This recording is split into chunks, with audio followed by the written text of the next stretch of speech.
Good morning. Good morning, everybody. How's everybody doing today?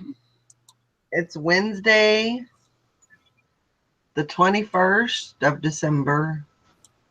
First day of winter, right? Yep. Yep, it is.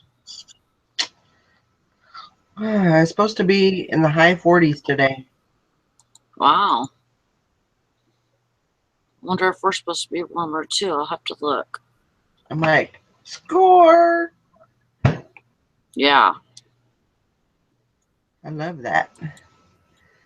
Well, we don't usually get very many warm days in the winter time Yeah. at all. So hopefully we will be warm too. That would be awesome. Yeah. I mean, to be able to wake up or even go outside and in a Hmm. short sleeve shirt. Yeah, That's pretty because nice. 40 would be summer to us. Yeah. Definitely. People do wear shorts and stuff. It doesn't even matter if there's snow on the ground. People will wear shorts if it's warm like that compared to what it's been. I could see that happening. Morning, Eric. Good morning, ladies. Morning, Eric. How are you all this morning? Good. It's hump day. Is that what I was? That's why I didn't sleep last night. Okay.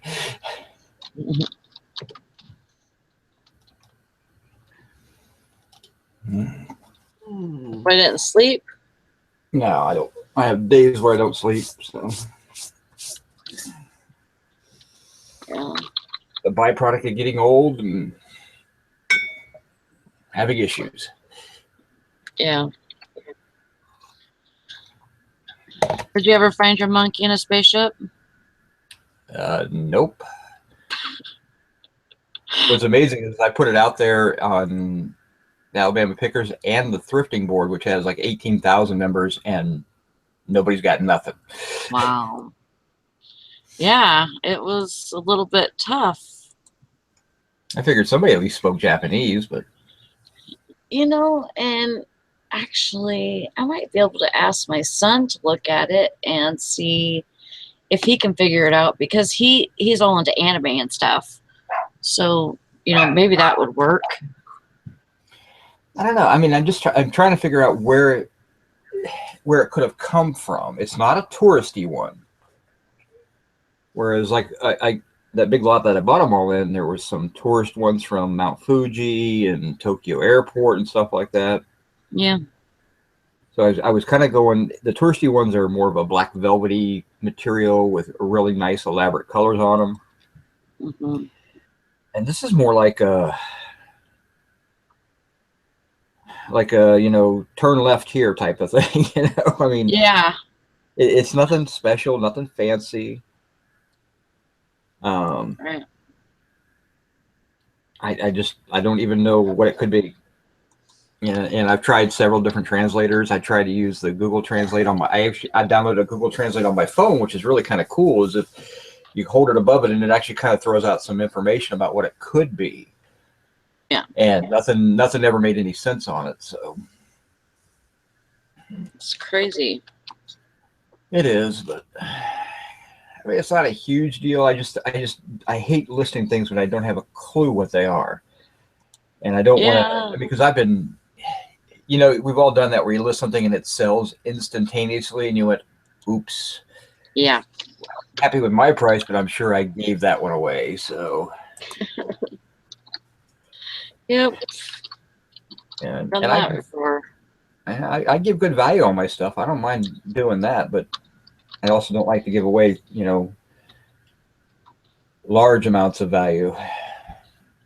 Yeah. I know what I have into it. So, I mean, if I get the right price, I get the right price. It doesn't really make any difference, I guess.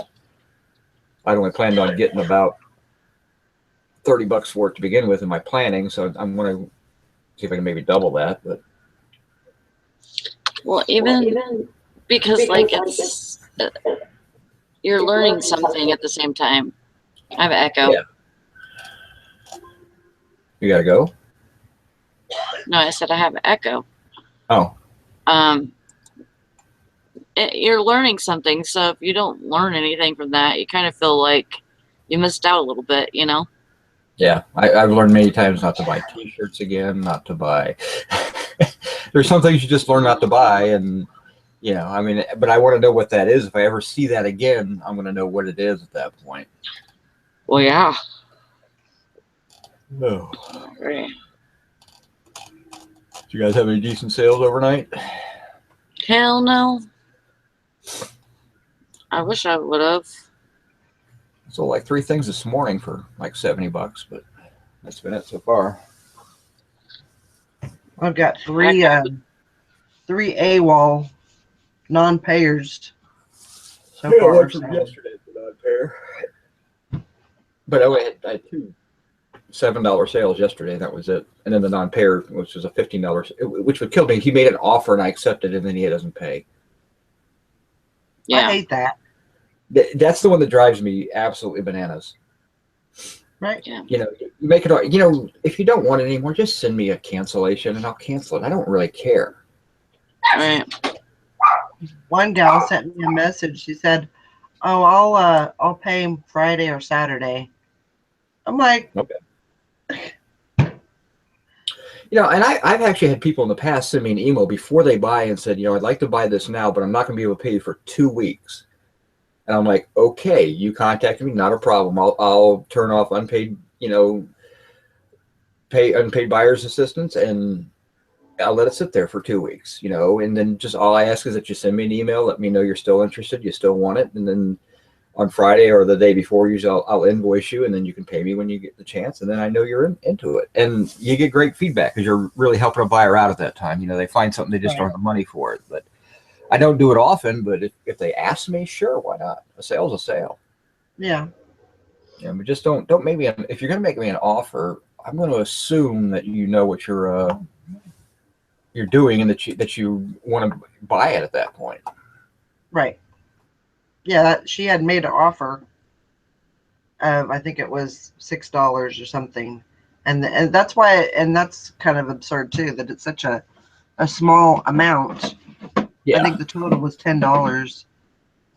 And then to say, "Oh, I won't be able to pay for this until Friday or Saturday," drives me wild.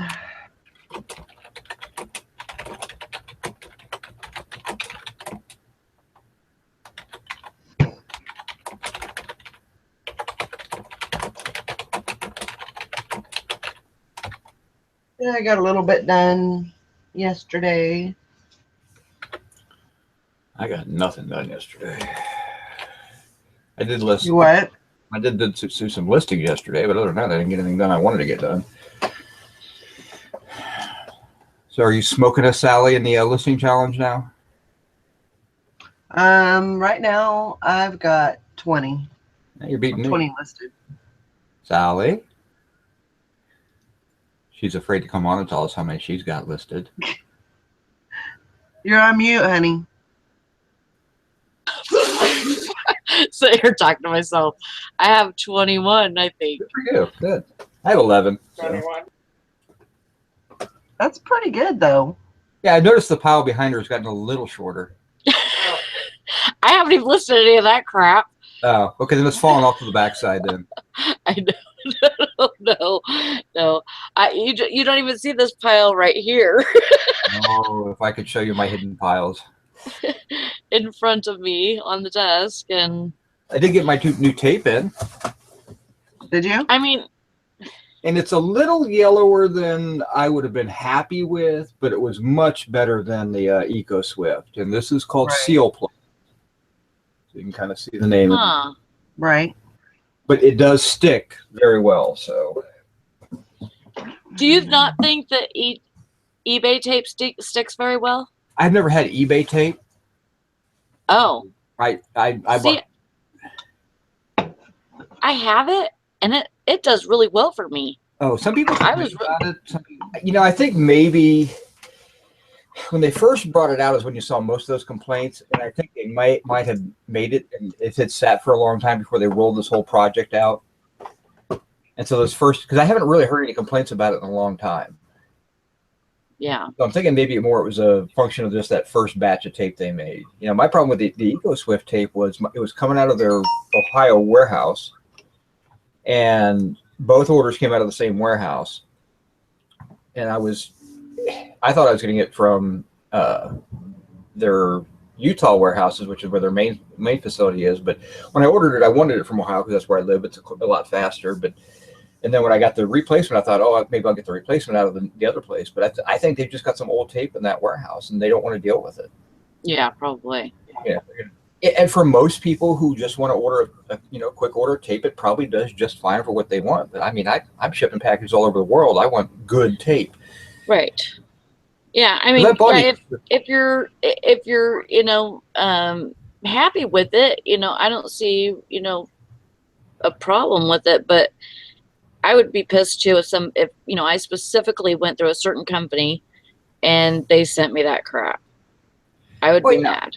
Yeah, I mean, I went through them, and I get it. Not everything's perfect, so I gave them a chance to fix it, and they failed miserably at that because the second order was worse than the first, and I had actually took the time out of my day instead of opening up a return on eBay and being a jerk. I actually called their Utah office and spoke to their customer service and let them know the issues with it, and since they couldn't fix it, they just said, well, just send it back and we'll give you your money back. I'm like, that's fine. I'm okay with that too. I'll order from somebody else from now on. Yeah. Yeah. Doesn't bother me in the least bit. You should try the eBay tape.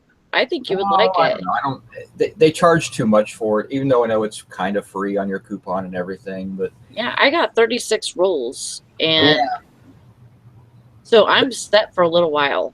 But see, these 18 rolls, I could have bought 36 rolls. I bought 18 because I wanted to try them out first. Mm-hmm. But I get 36 rolls for this company for about $32. Yeah, so it's less than $1 a roll. And the eBay tape is more like $2 a roll. So, well, I don't really need boxes. I pretty much have a full supply of boxes, with the store and with. That's true. You have a good supply. You're constantly restocking where you work at. And so I do the poly mailers and the tape. And I'm going to order the next time it comes. I don't have any bubble mailers in. I got some of the eBay poly mailers the last time. I just restocked on boxes. I needed some 6x4x4s, and I went to the boxer area because they were having a sale, and I got like 100 boxes for under $20, which was a fantastic price. I won't need any of those for probably 4 or 5 months now. And then I noticed that the eBay shipping supplies, they were having a sale on their holiday themed 8x6x4 boxes. And so I don't know if they still have them, but if you're needing shipping boxes, look at the eBay shipping supply. Yeah, I know it's not time for coupon, but their holiday themed ones, they're blowing out. So you might be able to get a deal on those. And I ordered a couple of boxes of those, and I mean, it was like $15 for 50. Yeah. So the next time my order comes around, I'll order some large boxes, which I do use every now and then, the really big ones, because I can cut those down. And then I'm going to order some of their padded mailers. I've noticed a need for a little bit bigger size padded mailer than I normally have. Yeah, I'm going to have to look at something different this time too, because I'm super good on tape still. And I'm actually, I think I'm good on, maybe I could go with a different size poly mailer, but I may go with a bubble mailer instead. Poly mailer is good. I mean, their poly mailer is heavy. I compliment them on that. It's really, really a heavy poly mailer. The eBay one? Yeah, it's really, really thick. So, and I double poly everything. And I found that if I double poly, like if I use 2 of the eBay poly mailers, it adds a bit of weight to my package. I actually got one when was going to get kicked out into priority. It was that close. And I'm like, oh, I just want to double do this one. Wow. So, but good stuff. Cool. Maybe I'll try that this time then. I like mixing it up, to where I have a little supply of, and with the what is that, $50 coupon? Yeah, well, if you have a premium store, yeah, which I'm Yeah. sure so. Premium, yeah, middle store. Yeah, so that covers usually, I don't know, like what have we been since like the last one, 3 months or something? Yeah, it's every 3 months. Yeah, so really I haven't. Yeah, it's every quarter, so. Yeah, So I'm getting yeah, an echo. I would. It's distracting. I'm not hearing. I'm sorry. Echo, echo, echo, echo. Sound really weird. If I like, if I stall while I'm talking, that's why, because I can't handle it. Where's it coming from? I don't know. I'm wearing headphones. Is that any better? Yes. Testing, testing. 1, 2, 3. You sound fabulous. Where's everybody this morning? Yesterday it was full up, and then today it's just nobody. I know. What the heck? Nobody wants to work today. We wore them out yesterday or something. And I got off. I don't know. It wasn't too much longer after we shut the show down. I had just tons of stuff to run and do, and got to do the same thing today after I get my packaging done. And probably about 11:30, 12 o'clock, I get out and I got to clean my garage out a little bit and make some room. Yeah. Well, Michelle Clark and Anissa Green is on the chat, and they said good morning. And Michelle says, "What is the listing challenge? I heard it mentioned, but not sure of the numbers." Basically, it's whatever you can get, however many listings that you can get, the most gets paid by the person that does the least. $5 to their PayPal or favorite charity or whatever. So it's $5, you know, it's just for When's fun. the deadline, Sally? That's gonna be, I would say, Monday morning show. Yeah, the Monday morning show. I think it had to be done by Monday morning. Yeah. So by Monday morning, at the first of the show, we'll, say who did what. Anissa says her piles are mountains, literally. And Michelle says, I am in my office. It's his own pile. And they both commented on the eBay tape saying that they liked it. And Michelle says she says, I am here working, gold 25 items listed. So good. That sounds good. Michelle says she's on vacation and her goal is to list her socks off. You got a pretty good. You might need to do some more sourcing if you're going to your own socks for listing. I mean, that's really digging deep for that stuff. Yeah, that might be a problem. I'm going sourcing today. I'm gonna go to. There's a place that I frequent, and it is Red Racks. It used to be DAV, and now it's called Red Racks. And they have women's clothing for 50% off. So I thought that it would be a good day to go over and source some jeans for my jean store, and so that's what I'm gonna do. Nothing wrong with that. Sounds like lots of fun. What's that? I said that sounds like lots of fun. I don't need to be buying anything. I got so much stuff to list from. Can you hear me? Yeah, I can hear you. Okay, just making sure, Valerie. Do I have an echo or anything? My sound all right? Are you supposed to be on mute, is what you're saying? Yes. I am on mute because I have people in the living room. So I don't want. Tell them to get out of your office. I should. What? They usually don't understand stuff like that because it's like a community space, you know? Who's paying the bills around here? Exactly. I know.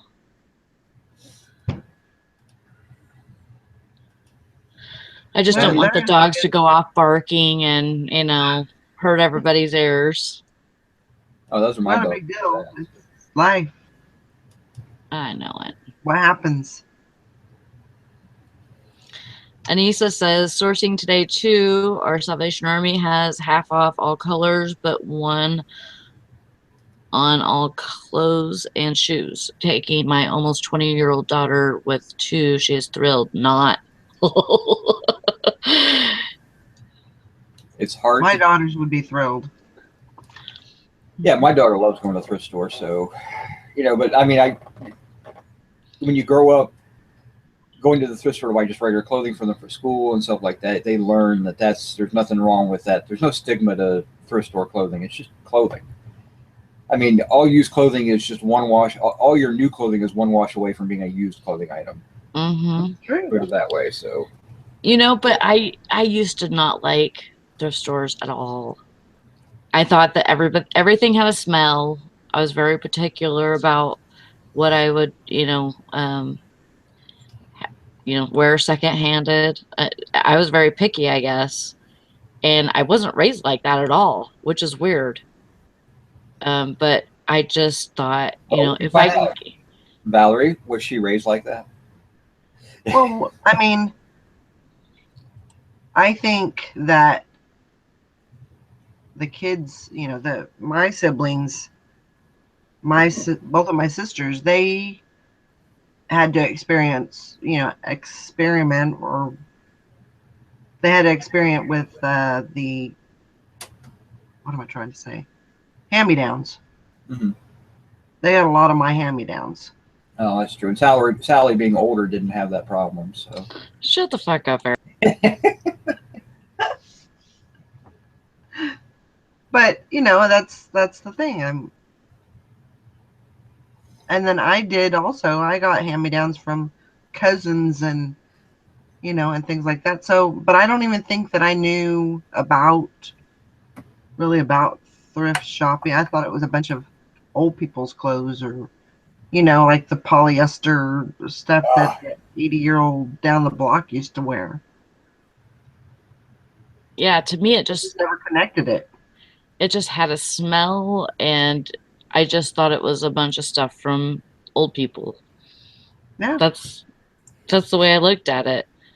But I really, and my husband would say, why are you going to buy something here? Whenever I did get into reselling, why are you going to buy something here when you go into the store and get it new?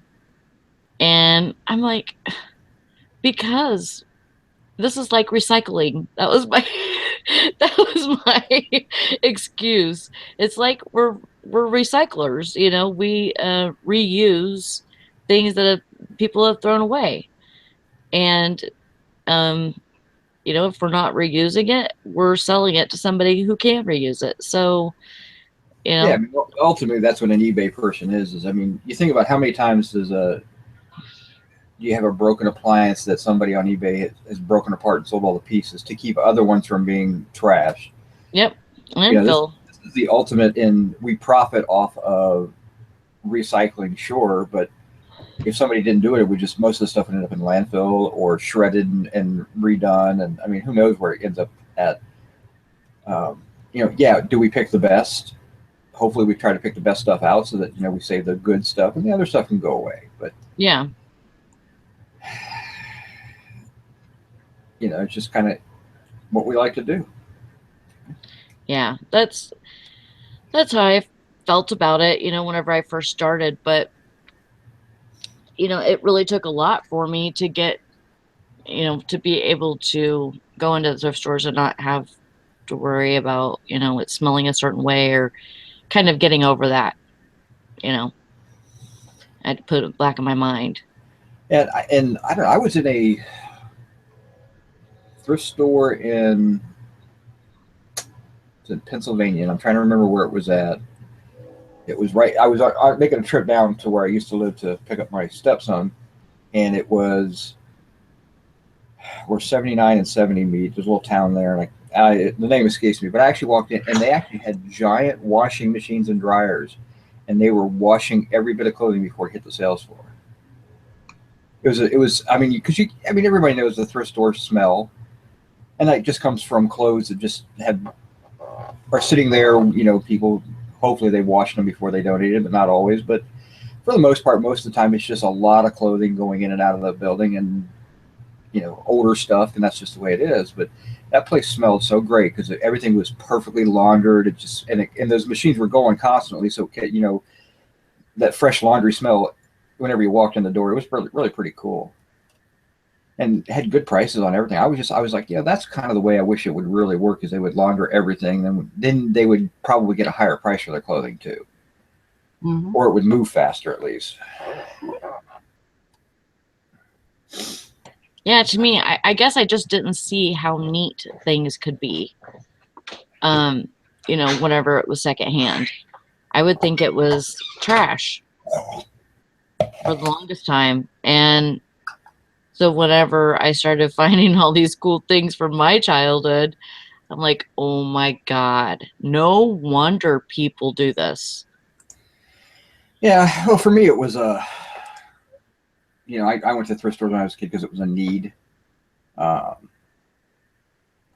had to have clothes, and if you wanted something different or you wanted to be the latest trend, you had to go. I couldn't afford to go buy them shopping at the stores and everything like that. I mean, we had, you have a limited budget. You can get some new things every year, but for the most part, if you wanted something different, you just got something. You had to go to the thrift store. And then it really kicked in when I was working in restaurants when I was younger. Those first jobs you get, and they all stipulate black dress pants and black shoes. And after you spend $20 or $30 on a pair of pants and you see them get ruined in a night, you realize, why am I doing this when I can go down and get 10 pairs of pants for $3, and I don't care if they get ruined. Right. Pitch them if I need to, and I only got a couple dollars invested. So yeah, that makes more sense to me too. I guess ended up with. And we see, because our dad used to not really thrift shop, but he would yard sell all the time, and as we're growing up and everything, and I guess we just seen like junk and hoarding, and so it really didn't seem very like it was a lot of cool stuff. It just seemed like a bunch of junk to us. Stuff that my dad would buy it, he'd buy it from the storage buildings and stuff like that. He'd buy storage buildings and stuff to resell, but usually it would just kind of sit there. It would just accumulate, because he didn't really have a plan for it. I mean, he would go to flea markets and sell, but he wasn't able to take all of that stuff. So a lot of it would just sit, and it was just junk. Yeah, he would just take the good stuff and take it to the flea market. But yeah, there was just so much stuff. We just really didn't see, that it was good stuff. Yeah, I mean, that's the one thing I'm really kind of disappointed around. Really, in a lot of places, the flea markets are just not good anymore. I know the flea markets when we were kids. Oh, were fantastic.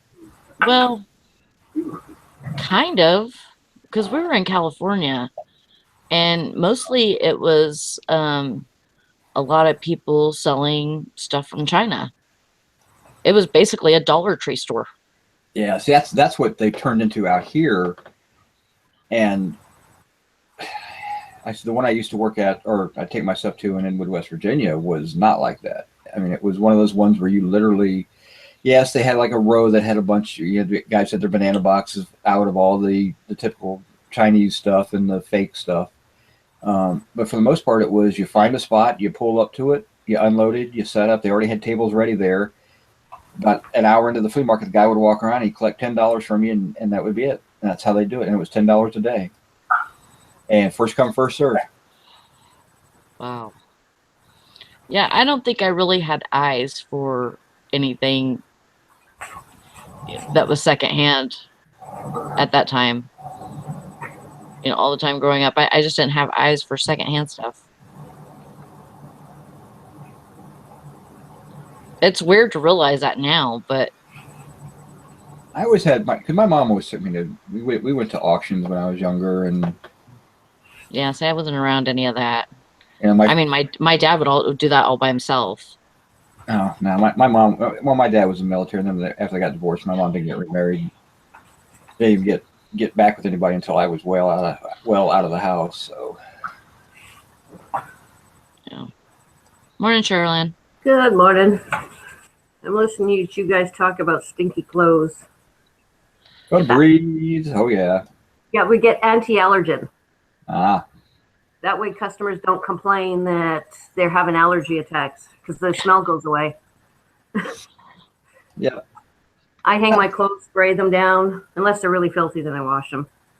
Yeah, most of the time you just toss them in the washing machine and dry. I mean, I wash with my daughter's highlight allergy stuff, so we wash with all the allergen-free stuff anyway. So yeah.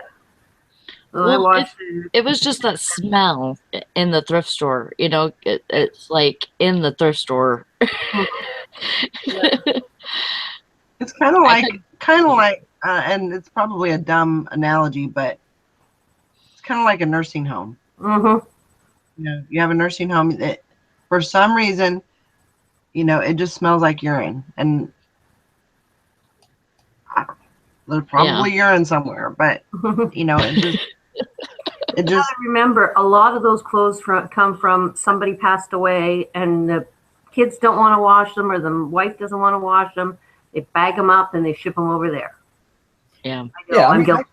It's not necessarily a dirty. It's more of a stale smell. I mean, your clothes starts to smell like that if you don't roll through it and freshen it up, and and most people are just doing that by wearing their clothes and then laundering them, putting them back in there. But if you let your closet sit for any length of time, it'll attain the same smell.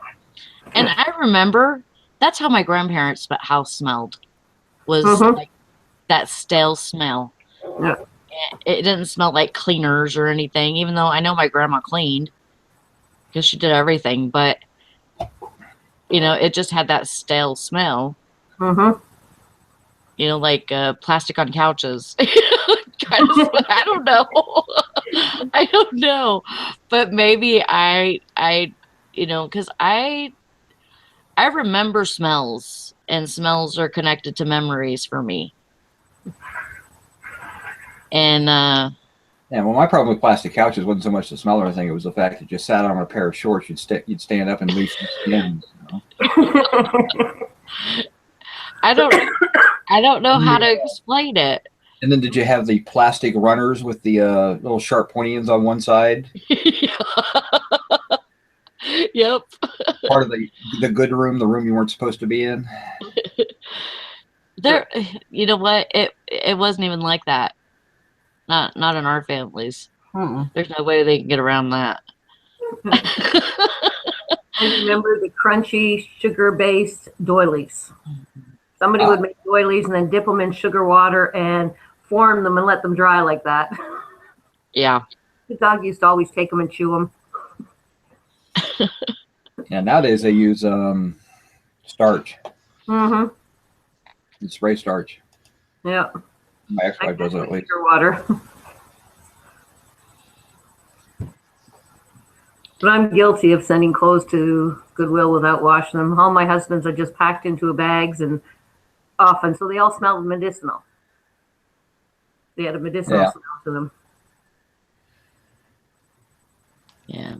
Yeah. But my husband was a clothing hoard, so I didn't want to wash about 10 loads of laundry. Yeah, when I had to pack up my wife's stuff, most of it. I mean, what's sad is, my wife had some really good quality stuff. There's no way I could just have dealt with selling it, so I just donated it all. So, but that was the same way. But I took it out of the closet. It was all clean. It was just taking it out of the closet, and it was literally about 20 bags worth of clothing. Yeah. Couldn't do it. I could have listed a lot of stuff. He had some really, really nice suits, but I just couldn't do it. I said I could have made a fortune on that, but I just couldn't do it because of the smell. yeah, it was. I think the first moment that I realized it was over is when I didn't have the medicinal smell through the whole house.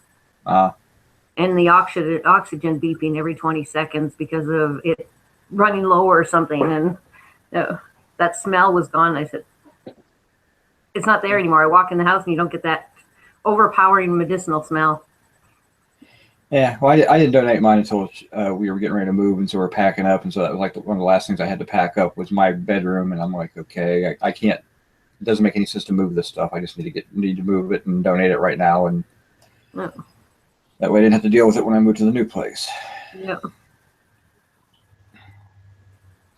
Hard thing to do. Very hard. Yeah. And it's funny because all his other stuff I sold, but I had no connection to his train stuff, to his RC stuff, to his all his hobby stuff. Yeah. But I still can't touch his computer. And he passed away in June. And his computer's still sitting in the exact same spot, and I still can't touch it. Oh, you'll be able to get to it eventually. He's got a computer that's 6 times better than mine too. I still can't touch it. Maybe you need yours to take a crap, and then you'll be like, okay, there's nothing else for it to do. Yeah. I gotta use it now. Sometimes necessity will help. Yeah. But I keep Maybe wondering, you could get a delete different. something. Is it something that he found important? If I delete that, did he find that important? You know, and it's stupid stuff. It's flight sims and radio control information. Well, I actually just, all I did with all that stuff that was on my wife's computer was I just archived it, put it on one hard drive, and I still have that. So it's on a separate hard drive. So That's what I was thinking of doing, pulling the hard drive and putting a brand new one in. Yeah, that's the easiest way to do it. But, yeah. Or get one of those portable hard drives and just run a backup on it. Yeah. And it doesn't matter if you delete it or not, you got a backup on it. And the nice thing is you never know what's on there. I mean, you probably might have tax records, or you might have photos and stuff that you didn't even realize were on there. Yeah. Valerie was going to say something, but she ran away. Yeah, she disappeared. Her dogs might have been frightened. Hmm. They've been brats lately. I swear to God, that honey dog, she said, go on. And before you know it, that dog was up on the desk trying to lick her, just, moving her head and, Yeah, that's what dogs do. This morning again. I think she's getting sick again. Oh, that's not good. Yeah, well, she's got 4 stones, and I don't have the $1,200 to. It would have cost about $5,000, but she's got insurance, so it's about $1,200. But I don't have that right now. Yeah. For what? To do what? She has stones. She has kidney stones. 4 nice, really ping pong sized kidney stones. Ouch. And she keeps getting chronic chronic urinary tract infections. Have you tried vinegar in her water? She won't drink that. Yeah. Yeah. Plus, vinegar is not good for dogs. It breaks down kidney stones. Yeah, but it's not bad for adults, but it is for dogs. There's something in it that can bother dogs. Same thing like in honey or chocolate. All that stuff can bother dogs. But she's I've never had a problem with it. And every person that I've referred to, something like that for cats or dogs, never had a problem with it. Well, she's on yogurt right now and cranberries. What? Yeah. Cranberries is the key with that one. Cranberries is the key with that one. That'll keep down the UTIs. Yeah. Also, and she eats them raw. I buy a bag of fresh cranberries because I usually make my spiced cranberries chutney, and she'll eat them raw. She eats carrots, cranberries, all that crap raw. My dog will eat. My one dog will eat anything that he thinks I will eat. So if I put it up to my mouth, He assumes it's good. That's how I got her to take her meds without having to do the cheese wrap or the special wrap. Is I pretend to eat it and say, I'm not giving you any. You're not getting any. And then I accidentally drop it and said, no, don't take that. And she'd run and grab it, and she'd swallow it. Yeah, see, Zeus will do that. He'll eat anything, but Mason's a little bit more picky. That dog will. He can take a pill out of a wrapped piece of cheese in no time. You think a big, huge dog like that, but his tongue, he'll shut his mouth and you're not paying attention. That pill gets spit out and you're like, how in the world did you get that out of there? He is gone, of course, but the only thing he won't eat is green beans. No, she loves green beans. I know. My other dog loves them, and you put one green bean in his bowl and cover it with dog food and put a little water in there, mix it all in, you can't even see it. He gets some of that bowl, the only thing left in there is that green bean. Crazy. So that's her diet food. She had to lose about 25 pounds. She's the same thing as what happened to me is when my husband passed away. She's a companion dog. My husband fell or something. She'd come running to me and whining and make me go back and check on him. And when he passed away, she had no job. So she gained about 25 pounds. I gained about 35. I gained almost 50. Yeah. It's like eat because no more to look after. And I was so running around as grabbing something as I'm going. And suddenly I can sit down to eat and I pig out. And I like ice cream lately. Well, yeah, you get stuck with the couch magnet. Mm-hmm. And that definitely stops your activity level. Then I stopped. I was on the roads, 5 days a week, and working, 12-hour days, and suddenly you're not working at all. Yeah. And so for me, it was a big change. Yeah. Well, I had to leave. He had his last fall on New Year's Eve. He fell down and something just went haywire with his body. It looked like somebody had poured hot oil over his hands and down his legs. He had gigantic blisters and the skin just peeled right off when he fell. And that's when the edema started setting in, and it just got worse and worse. I couldn't even touch him. I had to wear gloves all the time if I touched him because of infection. But I couldn't even touch him because wherever I touched him, he bruised and blistered.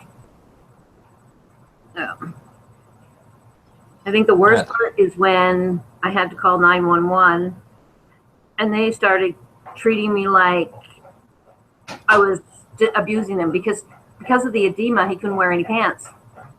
He was in bed all the time and we couldn't put pants on him because we'd rip his skin off. Yeah. And they started saying, well, why has he no pants, but he's wearing a coat? And, why is he wearing a winter coat in bed? And he was always cold. So he had the big fluffy winter coat in bed. Yeah. And they kept questioning me over and over and over again. I said, sheesh. And then finally his daycare nurse, his nurses for the day came in and they started saying, hey, this is why. And, he wasn't abused. We were here twice a week. It was like crazy. I said, what are they going to do? Put me in jail because I looked after him since New Year's and until now? Yeah. Yeah. They go through everything. But I got over that. They send me the papers of the cause of death and everything. Basically, his liver just blocked off completely and everything backed up. Yep. Yeah, mine was a little bit more sudden, so. Yeah. Did you have to go chase your dogs, Valerie? Hey there. You're on mute. She's talking. She's on mute. You're on mute.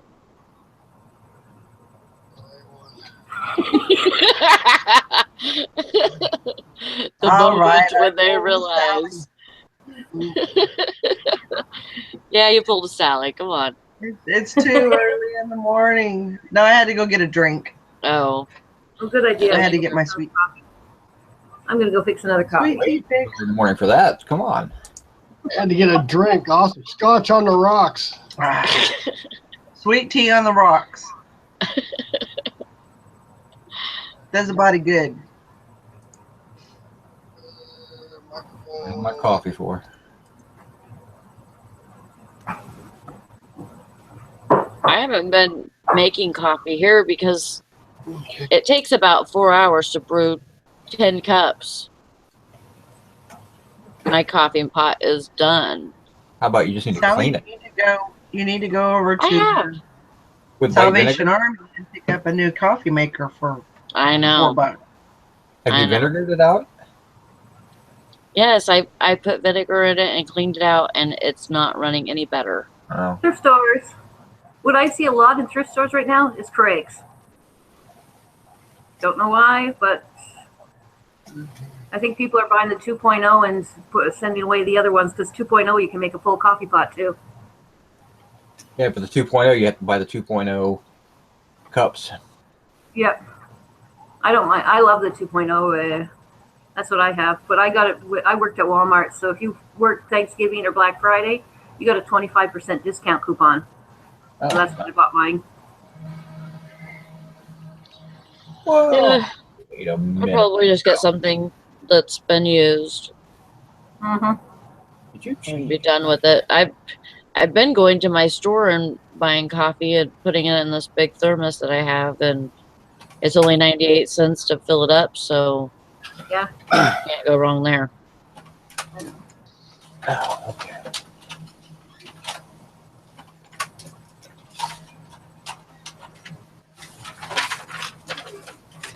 I had such a busy day like yesterday for shipping. 2 things. Me too.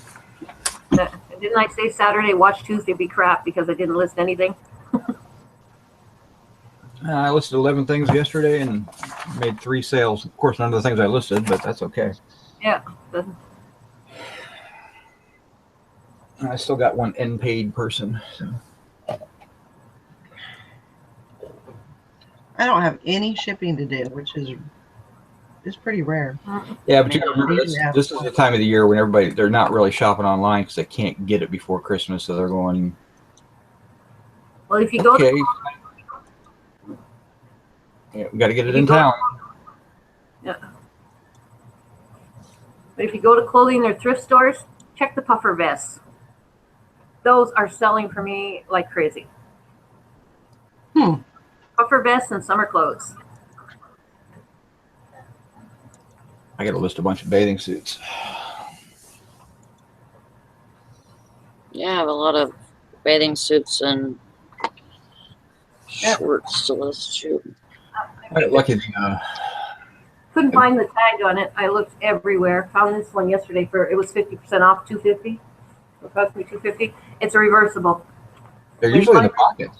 Yeah, that's where it is. But Yeah. on the outside, usually on most puffer vests, on the outside they have the label, the name. This one only had a logo. And I said, well, puffer vests sell, even if I get $15 for it. It's 3 horseshoes. I said, okay, which company? And then I found it in the vest, but they don't put it in the usual pocket. They put it in the opposite side. I think it's women's.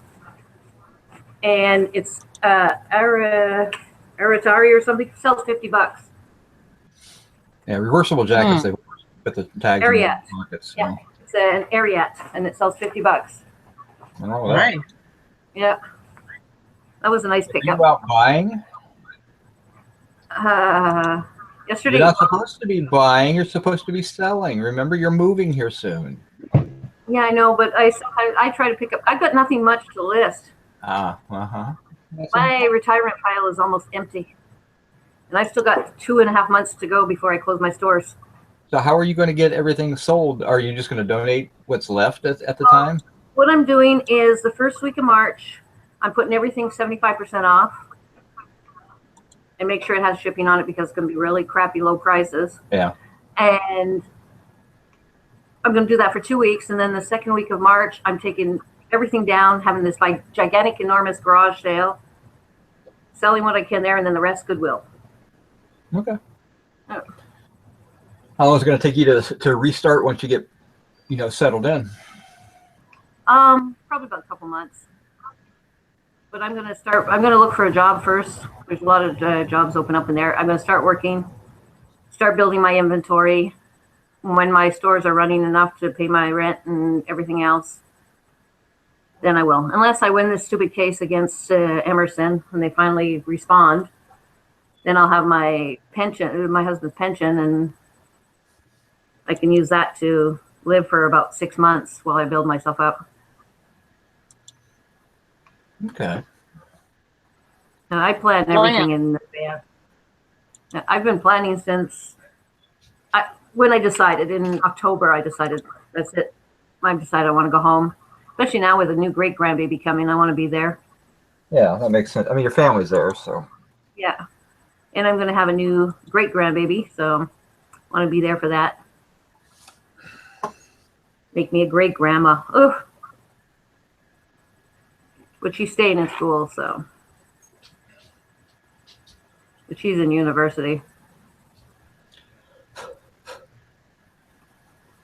So your granddaughter's in the college? Yeah. She's on her third. Well, they don't have the same as here. Here they have college and you go on. But she had, in Canada, you have to take 2 years of college and then you choose your university. And now she's in university. They had more of the European system. Yeah. Has a longer school time. It is, but you get into more of your training a lot faster. Yeah. I mean, quite frankly, most college doesn't prepare you for your job anyway. No, it doesn't. A lot most of our four-year colleges give you some basic knowledge, but you learn about your job on the job. Mm-hmm. There's some Dutch schools though that they do kindergarten through 7th grade, I believe, and then from 7th to, well, at that time they go basically into a university, and it's almost like a trade school. They can do a number of different things, and they learn their basically their prerequisites, and then they learn their trade. They can pick what they want for trade, and they have to attend school until they at least until they're 2 years into their trade. Yeah. I mean, there's something to be said for the way our schools have changed over the years to where they don't teach people trades, or they don't teach them life skills in any sense of the word. I mean, when I was in high school, you had to take, I took sewing, I took home economics, I took shop. I mean, you take all those things and get it? Now, woohoo! Now you got something to ship. It's just an offer. Well, you hit the accept, and then you have something to ship. Right. But, something I noticed they don't show in United States is they don't have any trade programs as much as other countries. Well, the problem with it, most of your school programs out there have a vocational school system where you can get a trade, but the stigma for going to those schools is great. So you can't happen in the academic world, so you got to go learn a trade. You got to go be a janitor or something like that. Just something silly, and that's where they had the beautician trades and all that type of stuff, the cosmetology. And there's nothing wrong with those fields, but the stigma from your kid having to go to vocational school is like, oh, he's not smart enough to cut it in real school. Yeah, right. It's like, and every one of those kids walks out of there with at least a trade and a job, and you get out of high school and you're like, oh, I guess I'll go deliver pizzas for a living. Yeah. So I don't know. I think what were they 30 something on the education level for United States? Yeah, not good. Not good. No.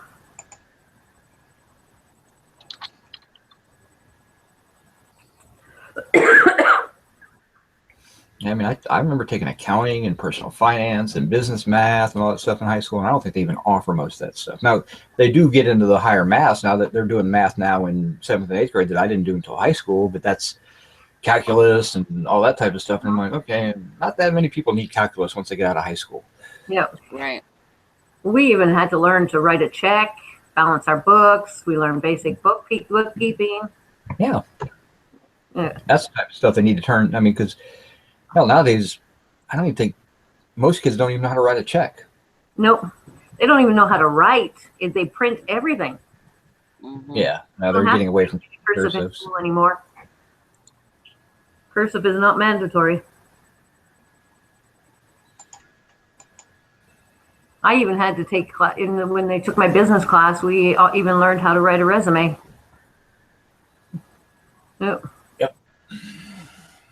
I remember on the beginning. Those are all good skills to have. Hmm? Yeah, it's, What, just Valerie? basic life skills. I said those are all good, really good skills to have is, writing a resume and balancing a checkbook and, Yeah. Just the life skills, those things, those everyday things. But Adulting. Learning to be an adult, but it never happens. Not in school nowadays. Nowadays, they think balancing a bank book is if you can't take any more money out, it means it's balanced. You can't go do anything else. Yeah. Yeah. Let's ask our parents to borrow money that we never see anyways. Yeah.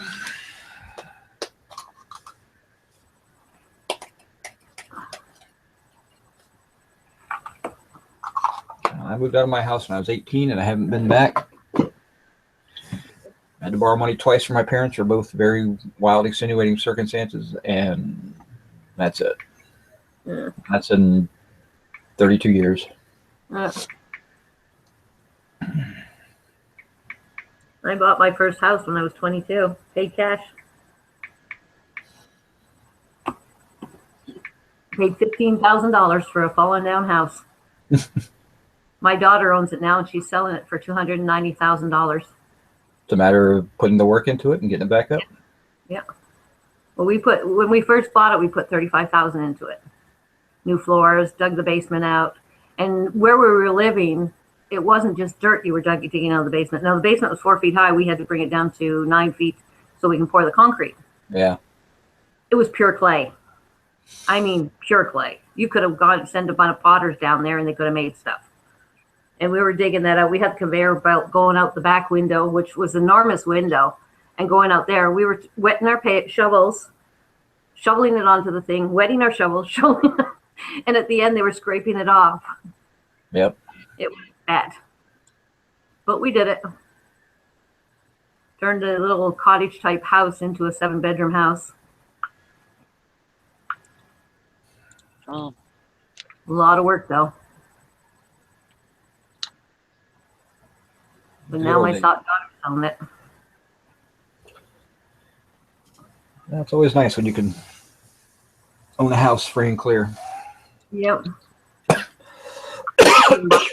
Because my kids learned how to save your money and look after your money when they were little. You want it, you save for it. Otherwise, you're not getting it. Plain and simple. So they'd save. Some of my kids do it. Some of them don't. Yeah. My son doesn't. He spends his money as fast as he gets it. And when he used to borrow money, he doesn't now, but he used to borrow money. I'd make him sign a contract. And I said, if you don't sign the contract, I'm taking you to small claims, and you're going to pay me back. So he paid me back. I was tough when it came to money and stuff, but I grew up with a mom that spent all the time. If she had $10, she spent 12. That's if my she mom. had 100, she spent 150. So, and I didn't want my kids to live like that. I wanted them to learn money. I was a miser.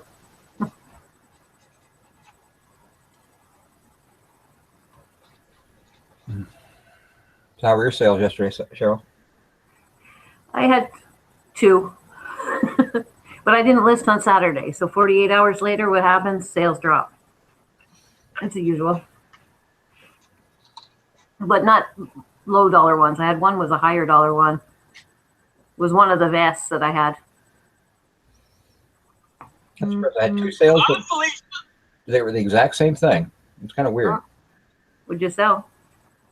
Pumice stones. For machinery or for feet? No, these for people. I bought out a cosmetology school, and these are brand new pumice stones. And I got a box of 50 of them. I paid like $12 for all 50 of them, and I was selling them buy two for $6.99. Mm-hmm. So I sold 2 sets of pumice stones, which is I sold any yet, and then suddenly sell 2 in the same day. It was just kind of weird. Yeah.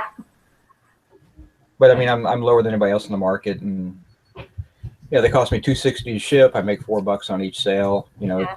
I sell 3 sets, and the whole thing is paid for. So I have some stuff like that I've been selling. I just call it bread and butter stuff. Is bronzing makeup. I bought it for a whole case for, I think there's 24 was in the case, and I paid something like $10. Yeah. Dated for 2017, so sell it as it goes. What doesn't sell, I'll put in the garage sale for $1 a piece. I'll still make money on it. yeah, I mean those are the type of stuff that you really get lucky with if you can buy in a big enough quantity that it makes sense, but not so big that you're stuck with it because it doesn't sell. Yeah.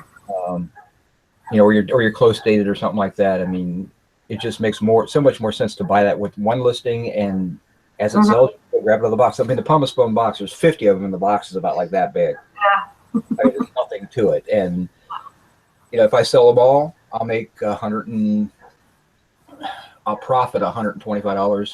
Yeah. You know, on the whole box that I paid $12 for. So it just may take me a year. Yeah, I'll profit about net profit. I'll probably be about $75 on that one box. Yeah. So $75 out of it. It was one listing, posted up, done, finished. Yeah, that's one of those rare ones that I leave as a good till cancel listing. Yeah. You know, because other people are selling pumice stones. It's just going to be when they click on mine to buy it. Mm-hmm. That'll take care of the issue. And now with the way eBay is, they click on one for $4.95, and down below it'll show you these sellers are also selling. And if yours is marked $3.95, they'll go down there automatically and click. Yeah, well, I'm the cheapest one on pumice stones right now. Yeah, and I'm guilty of doing that too. I'll be looking at somebody's listing and I see the same thing cheaper. I'll go down below and click that cheaper one. Biggest thing for me is I'm the cheapest one, and I'm a U.S. seller. You can get them from China, but you know, if you want it, you know, in 3 or 4 days, I'll get it to you. You know, it's first class, 5 or 8 ounce shipping. So the other one I have is it was RA.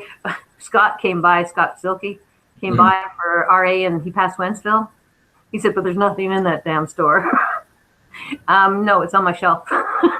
Yeah, I go there at least once a week, and I found the Brita water filters. Ah, okay. A lot of people still use those, the old model. Yeah. With small half circle ones. But they're not able to, because they changed the model, they're not able to get them. And I got them for 10 cents a piece. Nice. I bought a case of 24, so $2.40. And I've already made my money back because I've sold them 2 sets at $14 each shipped. Yeah, I'd say $12-14 each where I would have put them at. So yeah. So I sell those fast. They're gone. People want them. They still need them, and they don't want to go buy a new water filter right away. And there was something else too, something to do with filters. I don't remember exactly what. And summertime, and August, I bought all the swimming pool filters, the A, the D, the C, because they use them in saunas and hot tubs. Well, the other thing is if you buy them at the end of the season when they're, you know, drastic clearance, because they don't put them away, because people are going to need those same ones next year, and you might have to sit on them, but you list them in your store, and well, I've sold out. Yeah, I mean, you never know when they're going to sell out, but even if they don't sell this summer, they're going to sell next summer. They don't go bad. So most people will buy them for their saunas, not their saunas, their hot tubs, and you can't get them in the winter. It's hard to get them in the winter. Yeah. People still use their hot tubs in the winter. So I sell those pretty quickly. I usually buy them at the end of the year. I've always done that. But I cleared out he won't find much in RA in there because I clear it out. He also doesn't know all the secret corners they have in there. Yeah, I don't do RA, so, I mean, I got mine at auction. Yeah. Well, I'll go in. I go in there anyways about once a week to get my dog food and stuff. So I'll do the circle around of all the clearance stuff because I know that first you go down that alley, you turn on that one, then you turn down the sporting goods, the back end corner. Then toys are way over near electronics. And I do that circle, and then I go out and pay my stuff. So I know all the corners and cubby holes that they put all their clearance, and I pick it all out. There's nothing wrong with it. Yeah. I got no problem. Anybody that does it, it's just not me, and that's just me. And I know I leave a lot of money out there, and you're all welcome to it. Like I tell everybody, it's your choice the way you sell. It's your choice what you put. Yep. Yeah. And not to try to be like somebody else. Saying, oh, this guy's making $10,000 a month, and I want to be exactly like him, so I'm going to go buy exactly like him, and that's not going to work. No, because that's two people selling it, so the market gets depressed, and you're not making what you were making, what he was making, and now he's not making what he was making. So Yeah. he'll change it up. You'll have to change it up. Yeah. Start finding what your niche is, and like I started when I first started selling was jewelry. Mm-hmm. I knew jewelry. I knew the maker's marks. I knew what would sell and what wouldn't. Then I started saying, well, jewelry's getting boring. I want something else. And I started learning clothes and things. Yeah. I used to sell, I started antiques and weird and unique things. And then I'm like, you know what? I need to have some bread and butter. I need to have something that I can go out every day and just buy it. And so I got into thrifting the clothing and learning that. And then that got really boring. It's still good money. There's nothing wrong with it. But I found some more sources for my unique and everyday and weird stuff, and that's really what I like to sell. So yeah, I'm gonna go get my coffee. You can keep talking. I can hear you. I'm right here. Oh, I'm actually gonna go upstairs real quick. I'll be right back. All right.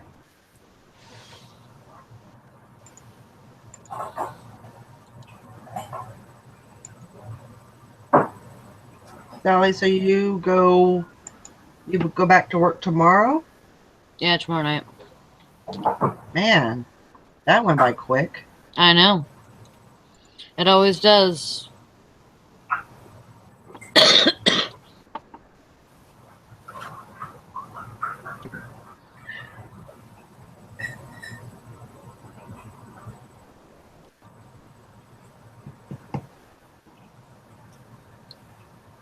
We gotta I'm get. just wondering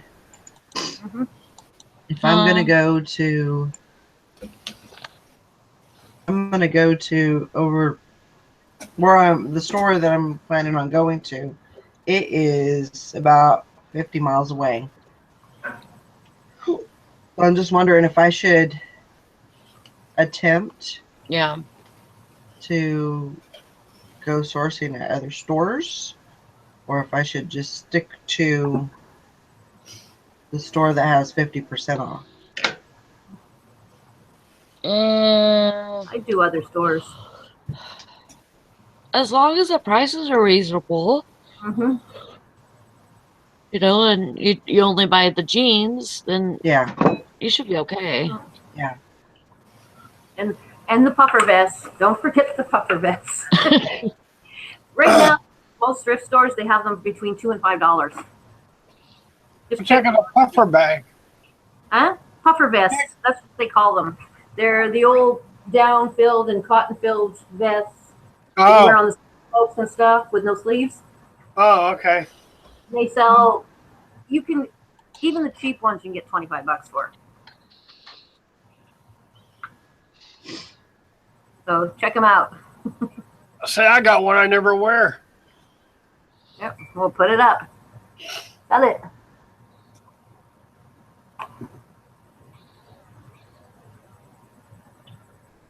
Because the one I just sold right now is a Blue Mountain outdoor purple vest with rhinestones. And I got $30 for it. And it's not even a big brand name. But I'll warn you now, Val, is when you start road thrifting from point A to point B and you're thrifting at all the stores along the way, it can become addicting. It's addicting. Oh, I know. That's Yeah. why I'm like, I need to make a plan. Yeah. So I can stick to that plan, because I'll go crazy. Mm-hmm. I'll Well, when I do that, lose I my get out mind. Google Maps and I mark my road, and then I check the little towns, and I check what's in those little towns for thrift stores, mom and pop stores, and I'll mark the address. Then I use my Scout to get from points as I'm going. Yeah. Not me. If I'm gonna go to I mean, store, that's it. If there's something on the way, nope, I go right by it. I don't mind. I don't go out very much. So, when I have a certain goal, like today they had that 50% off women's clothes. So I was like, I need to go over there because I don't get 50% off, of items very often. Yeah. And so Yeah. I thought, well, I need to do that. And I figure since I'm over there, but then I don't want to overextend myself and then, get home and say, man, I should have went into that store. I should have just went to the one store and came home. What I do is, because I will overspend if I don't, I bring cash. Once that cash is gone, that's it. I'm done.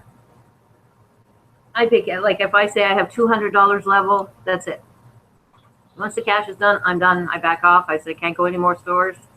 Otherwise, I pull out the debit cards and all the cards I'm not supposed to pull out and Right. get in over my head. Right.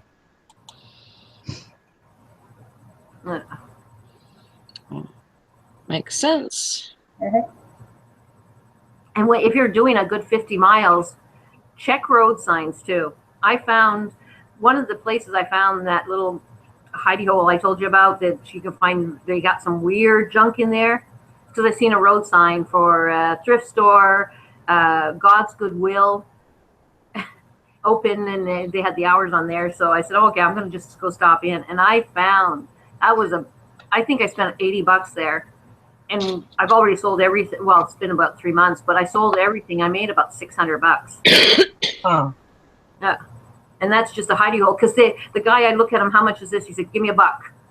Give me $1. Give me $1. That's what he kept saying. Give me $1. Okay. Fine, I'll give you $1. I had a big pile of stuff. I said, how much do you want for all this? He says, $10.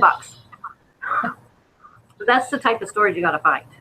Because I like those stores. Yeah, you've got unique stores. They have unique stuff in them that you don't usually find anywhere else because it's stuff from somebody's great grandmother over in cousins, sisters, brothers helped clean out a house and they brought it there. And some of the stuff, where's that sweater? I got to show you this that I found. Oops, it's over there. I got to put it online.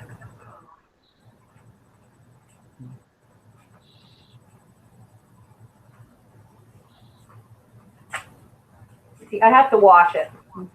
That's why I put it aside. Because it smells like somebody's great-great-grandmother. Do you remember these sweaters with the gigantic 2-inch buttons? Oh, yeah. Yes. Yeah.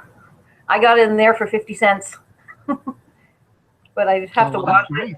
I want to steam it a bit to put it back into shape because it's lost some of its shape. But it's the wide bottom. When I found that, I said, that's going to sell. That's retro 60s vintage. Yeah. So I'll put that. I'm going to clean it, then lay it flat to dry, and then I'm going to put it up. And you can tell, another way to tell if it's retro vintage, it's made in Hong Kong. It's not made in China or made in wherever. It's made in Hong Kong. Yeah. So those are the kind of things I like. It's the buttons that got me. It's made me realize look at the size of those buttons. Yep. Yeah. I've got to test them too. I've got to get some. I have some stuff to make them smell like formaldehyde. I want to see if they're what do you call that plastic stuff? Oh, why am I blanking out now? A lot of people look for it. They're bracelets like it, and if you rub them, they smell like formaldehyde. Huh. Never heard of that. Yeah, it's I called it old plastic, but it's a process they used to make jewelry and buttons and stuff like that back then. And I have a cleaner, and if you rub this cleaner on the back of the button, it gets this formaldehyde smell.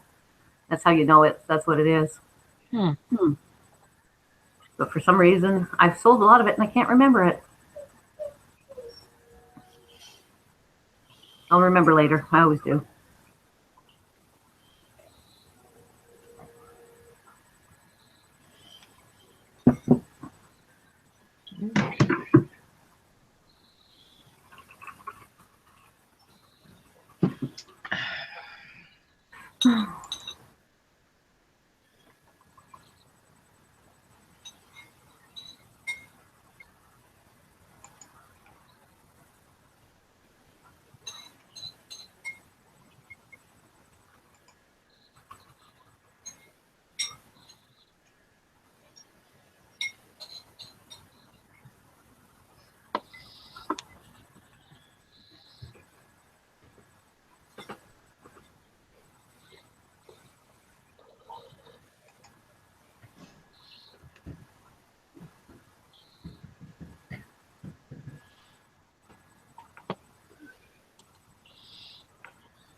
Or is that Dusty this morning? Probably I sleeping. don't know. He might have stayed up too late last night.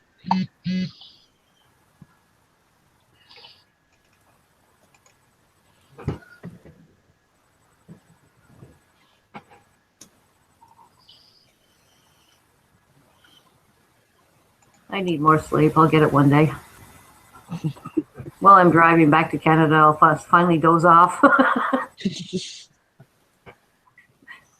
I'm having crappy dreams and it just keeps me awake.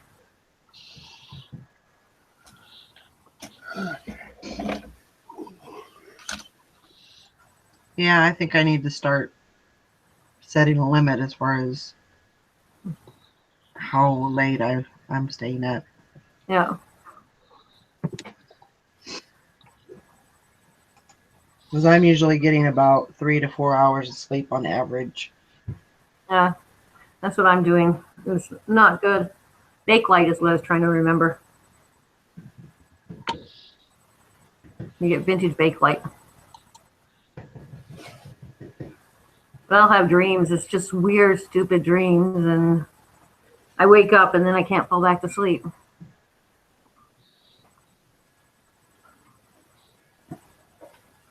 Like last night in my dream, I was arguing with my husband because he was mad I moved his medical bed. That he wasn't going to sleep outside. That was it. I was gone. Woke up and couldn't go back to sleep.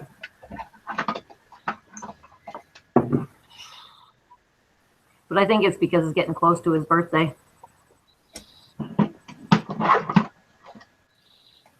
Yeah, it could be.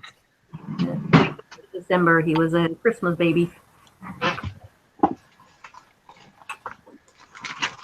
His brother was telling me they wanted to call him, they kept telling him, trying to get his mother to call him Jesus.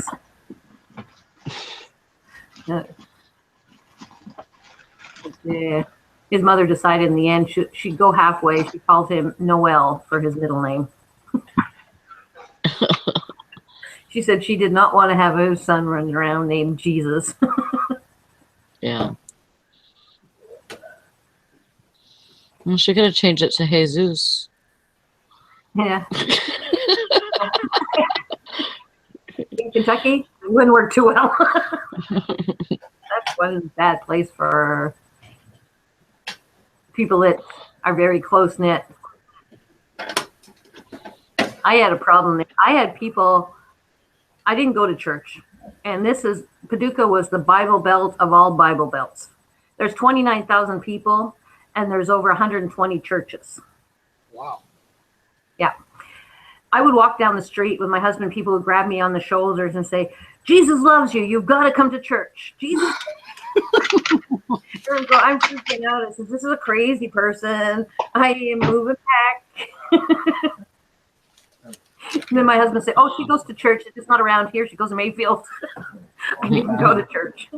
But he was watching me freak out. Yeah. Everywhere I went, people were giving me cards to their church. Now, that's one thing I find so funny is there's some strange stuff here in United States. You have business cards for your church? Little business cards with the church name on it and the hours the church is running. I said, okay, that is weird. Yeah. Morning, gang. Good morning, Dana. Morning. Dana's having another chilly day. Got got a big coat and his hat on. Little on the nippy side here, plus my body thermostat is not working great. Yeah, that's why it reminds me of my husband. He had his big wool hat on in the house and his big coat. And... Yeah, well, I got no hair. My hair gets cold.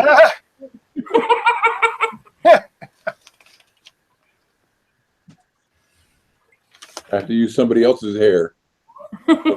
Sheep or something, you know. Get yourself a wig. Yeah. One of the hippie wigs. There you go. I wore my hair cut really short anyway, but last time I shaved it, it's not growing back. So same thing on my side. It's not growing back anymore. I got this little wispy Chinese man beard now. I used to have a bush. Mm-hmm. They have a name for that now. I don't remember what. For having just that little piece in the center. Yeah. Well, if they do, it doesn't come below the chin. It's just the centerpiece. It's called a soul patch. I think it's a worry something or other, but it used to be called a pinch because it was the guys that go with the like this on it. Yeah. So they call it a pinch, but now they have another name. A handlebar mustache since.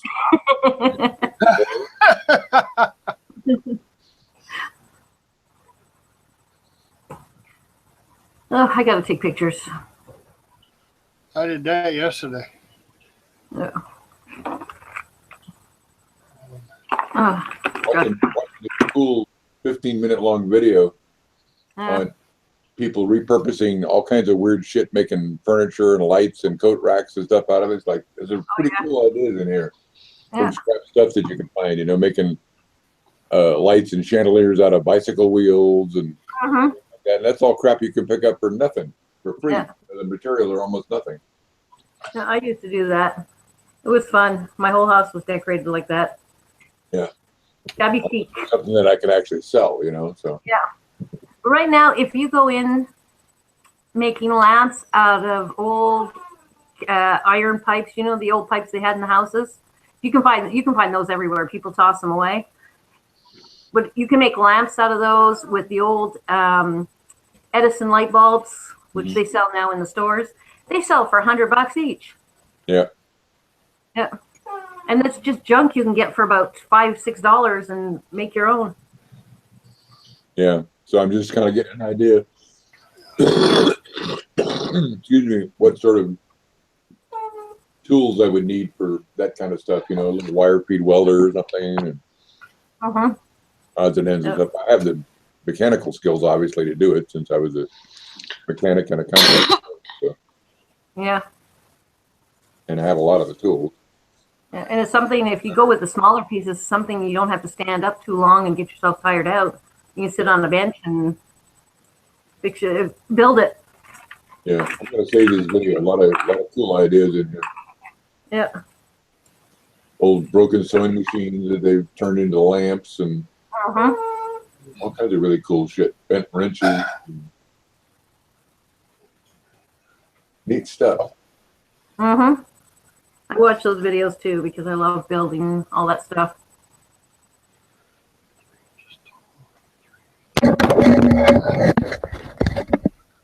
Because I'm fascinated. I've always been a woodworker. I used to do that a lot when I was up in Tahoe. I had a table saw and a couple other things, and I used to, and I had access to a full-on cabinet shop if I needed it.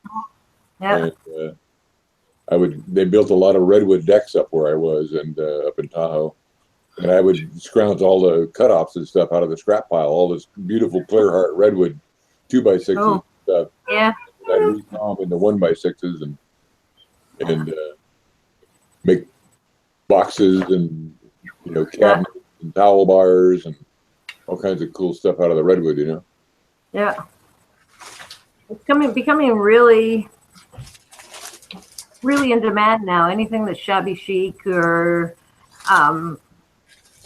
they call it vintage worn. It looks like vintage furniture that's been worn down on the edges, and they don't repaint it. They just sand it down so it's not rough, and then gloss over it with a matte covering, and they sell it for 6 times more than they paid for it. Yeah.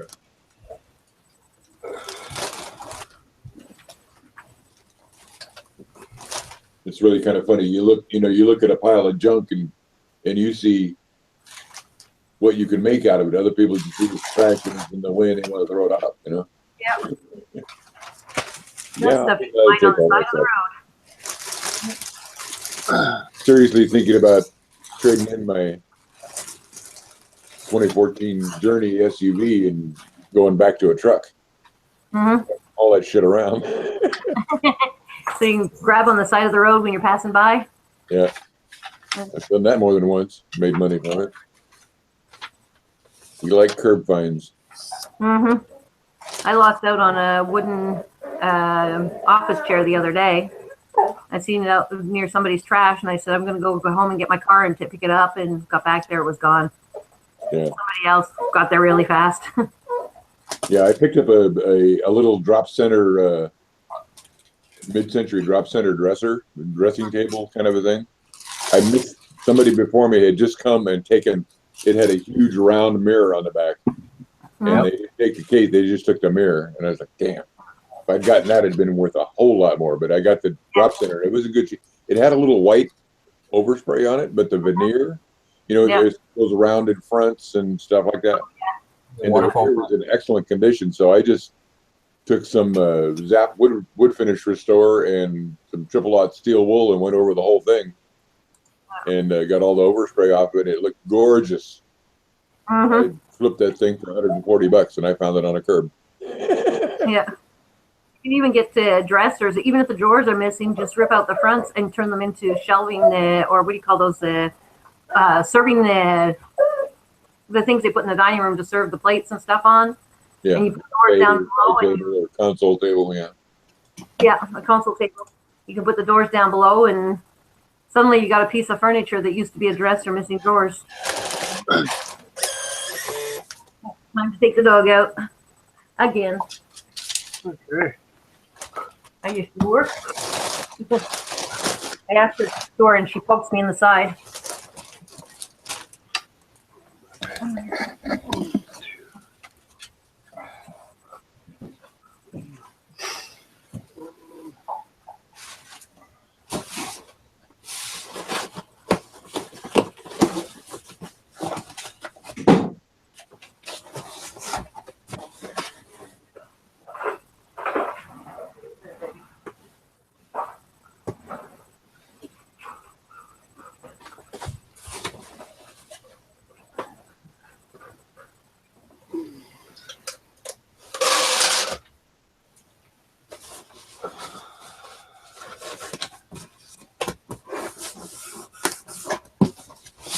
Did you say what you sold yesterday, Eric?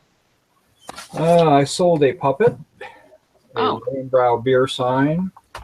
I have one of those, but mine is like it's just the sign. It's not lighted or anything. Yeah, it's not a great light. It lights from the bottom. It's not worth a lot of money. I think I took it off for $20 as it was going really close. And then a vintage latch hook kit, which is in this stupid thing here, so which is just barely going to fit in this box. Yeah.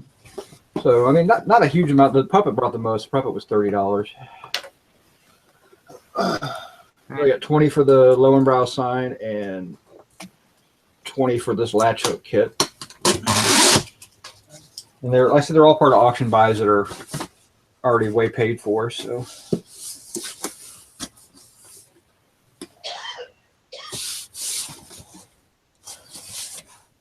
there's my tape. Well, there it is over there. Okay. All right, 2 pounds. Problem with the stupid low and brow sign's got to go into a giant box, as it just doesn't protect it. Right. I don't have quite enough room in a large priority box.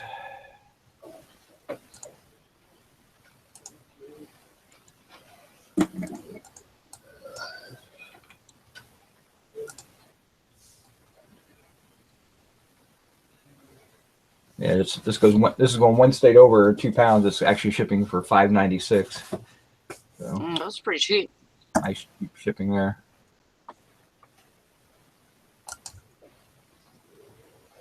that's important when you're looking at offers to see where they're located at. Mm-hmm.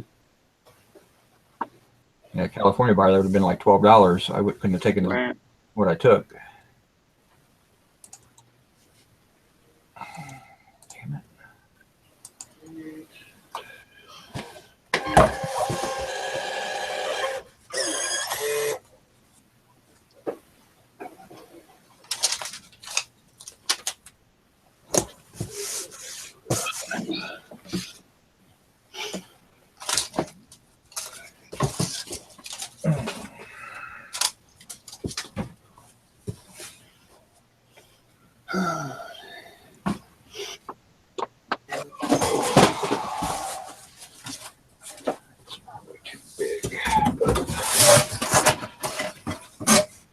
Cut it down a little bit.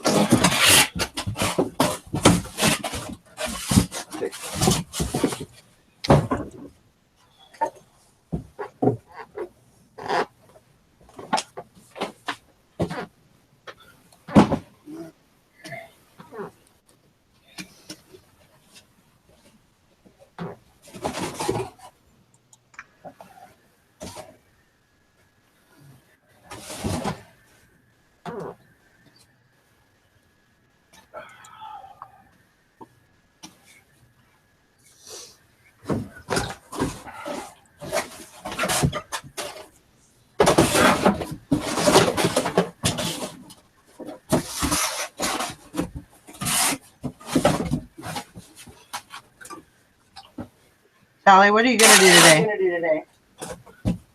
I'm gonna list in a minute. You're gonna what? I'm gonna list in a minute.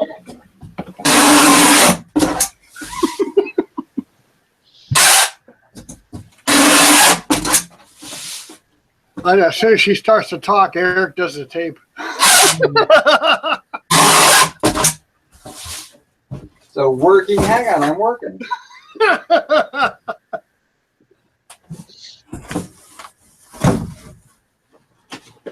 Yeah, I'm gonna list after I stop. I'm trying to. I'm revamping my listings right now.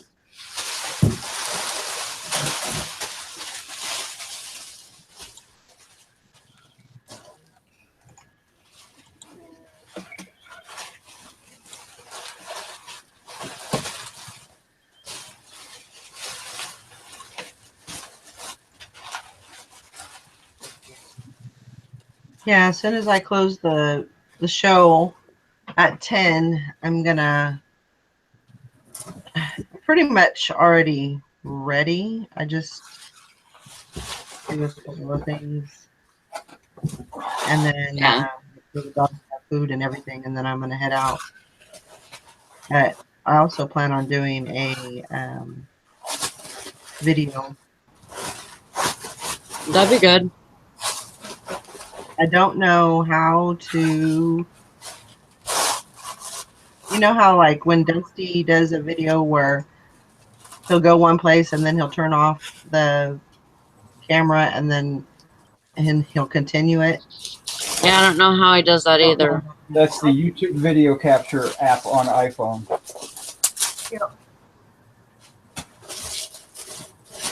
Oh, and he just combines the three Yeah. or whatever. Yeah, you can. Oh.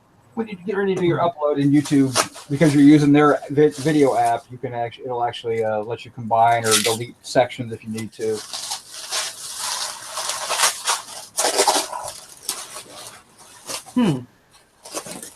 If you have an iPhone, I don't think it works for Android, but it might. I don't know. I don't have the app, so. Well, I just have to do. There's a really cool free video capture tube thing that I use called Screencast-O-Matic. That's not on the but that's not on an app, is it? It's a It's for your app computer. to run on your browser. It's not an Android app or anything like that. Yeah, because I have that too. I mean, I can make videos here. I mean, that's how you get that video where you do the picture in a picture where you're videotaping but showing what's on your screen. So. Yep, that's what I use to make my screeners and explainers and stuff like that. Yep. I'll use it. I'll run through a procedure to, like, how to do a listing or something like that, and record it with a screen capture, and then I go behind and go under it and do a voice overlay and then create a movie. Or I could take a whole string of pictures, of still pictures, and one of my photo editing program will string them into a slideshow, and then I can do the voiceover on the slideshow with the video capture screen as it plays. That I just play the slideshow and then do the voice under. Hi, John. Did you want these like heated up or something? What?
Hey, Cheryl, I have a question about these drafts.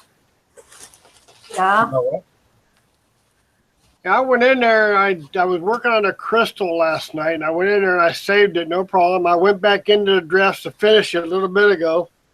I added some stuff to it, the shipping and all to it. I'm like, okay, and I did the update, saving it. I'm like, I bet I got 2 of those things.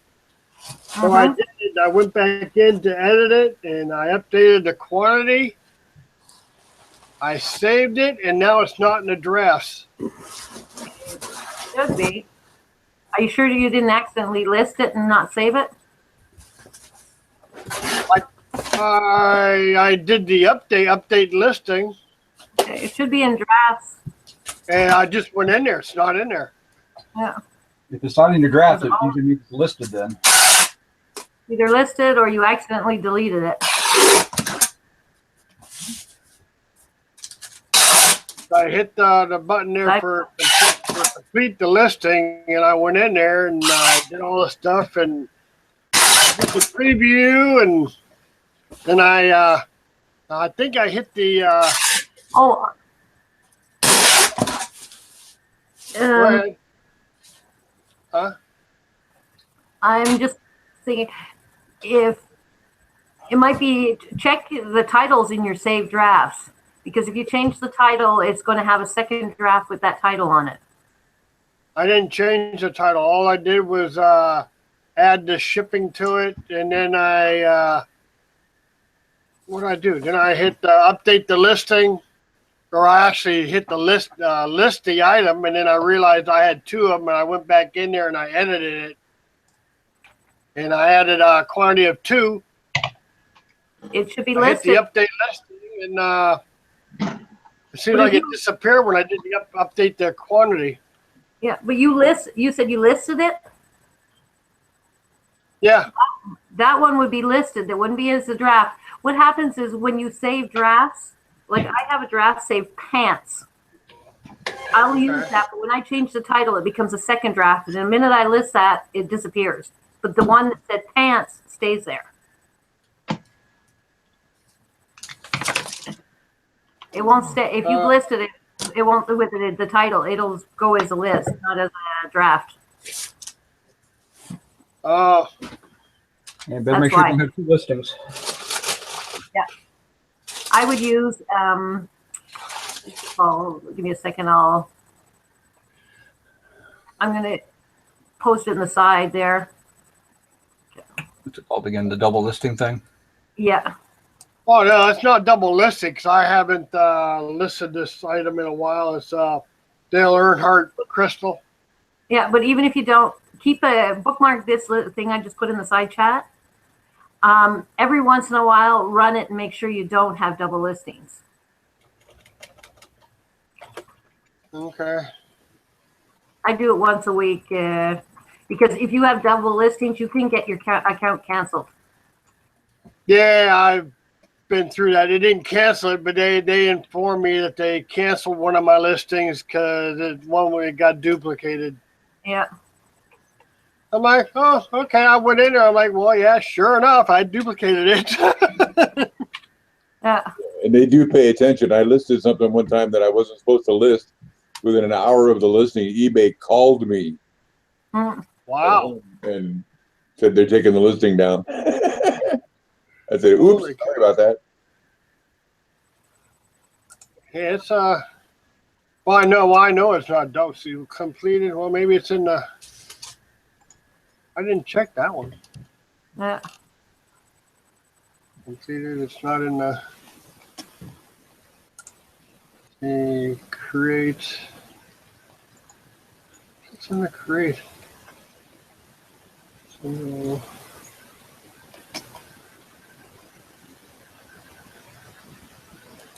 is that one?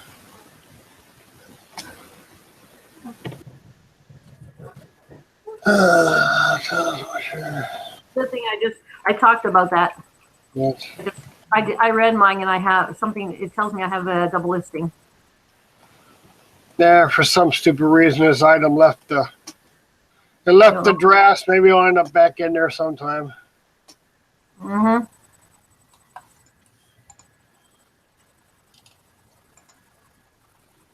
I'm like, this is screwy.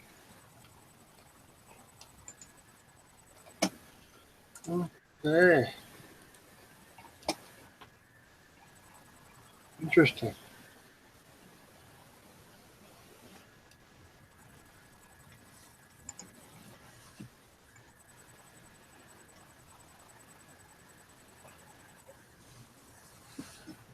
Okay. I just thought it was maybe because I changed the quantity of the items. That's why I left the drafts. Yeah.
Okay, I just have to change the title. For some reason, I must have did sell similar with my own item, and it's telling me I have Maltese, but it's the same title. Uh-oh. Bad, Cheryl, bad. They're different items, but they just say, they're telling me that they're multi-listed.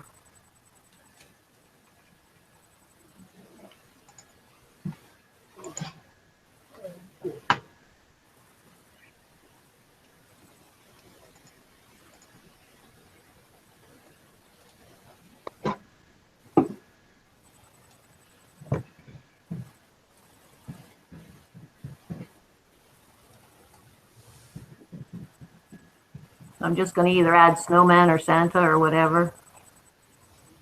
Yeah, usually, I mean, all you do is change one letter there and you're good. So. Yeah.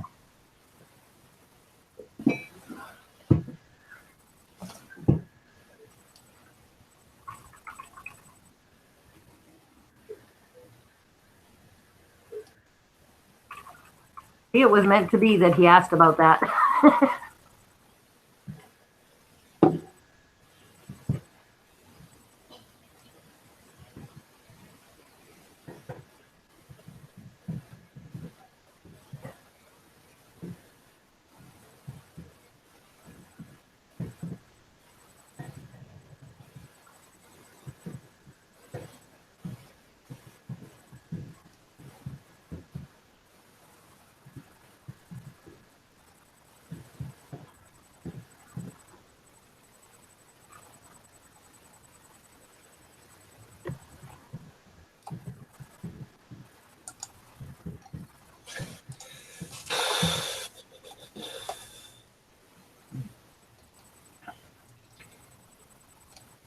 Is everybody ready for the end of the year taxes and everything too? All in the box. Nope. Nope.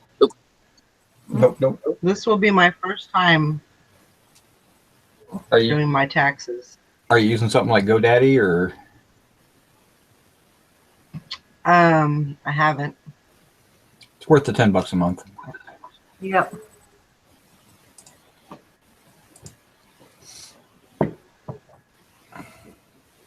I need to. I have oh, what is it called? It's a easy auction tracker, and it's a spreadsheet, and it shows, you know, all of my sales, all of my expenses, cost of goods, Well, that's the same thing GoDaddy does. Yeah. shipping, and all of that. So it basically just pulls it from my my eBay account. So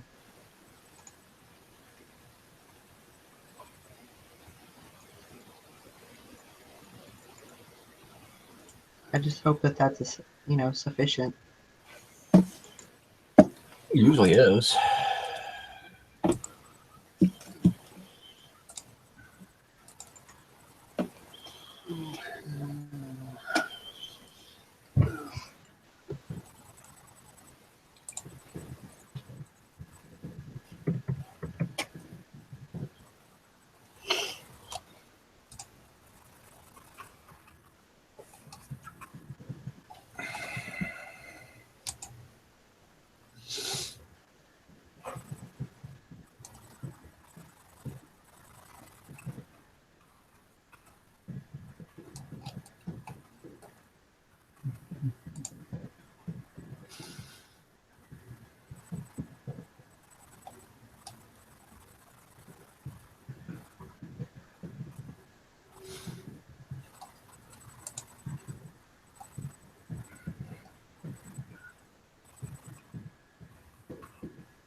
I just added more keywords in each one.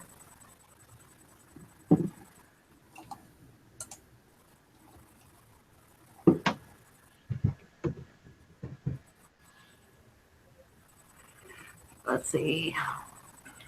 Biggest pain in the butt about my doing taxes is knowing what your carryover inventory is for next year. Is what? Your carryover inventory. Uh-huh. So it's like it's everything that you bought that you're carrying over to next year. You know, so you have everything in your store, the cost of all those items. You can't claim those as cost because you haven't. I mean, you can claim them as a cost of goods sold, but then you have to carry them over as a positive for next year. Right. And so you got to figure that cost out. So you got all your listed stuff, and then all your stuff that's not listed that you bought that has to be figured in. Right. That's the pain in the butt. Yeah. Well, I'm putting everything I bought, since this will be my last year doing U.S. taxes, and put everything I bought this year onto my taxes. Damn. Plus, I have $8,000 private what is it they called it? He says, basically, it's my husband's stuff that I sold. Oh, that's your I don't. personal. You don't have to list. You don't have to. That's. You can reduce that cost because that was private on the hobby stuff. So. Yeah, cost of total sold, goods sold.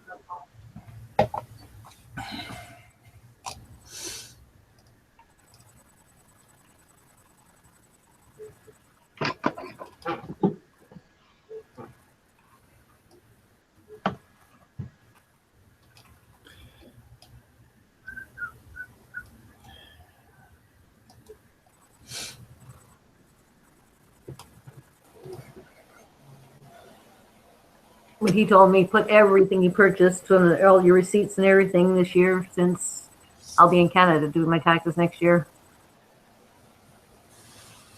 Yeah, that's probably done a completely different way, I'm sure. So.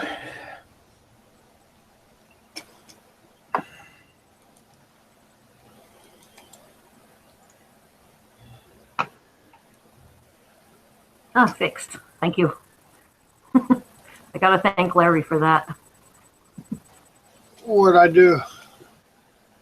Oh, he reminded me to check my duplicate listings, and I had some. They weren't duplicates, but the title was the same. So, because I used sell similar of my own items that sold, and he gave the same title. Yep. I found out that's what that does that to your own thing on Sell Similar. It doesn't even take it out of your. It won't delete it out of your unsold. No. Mm-hmm.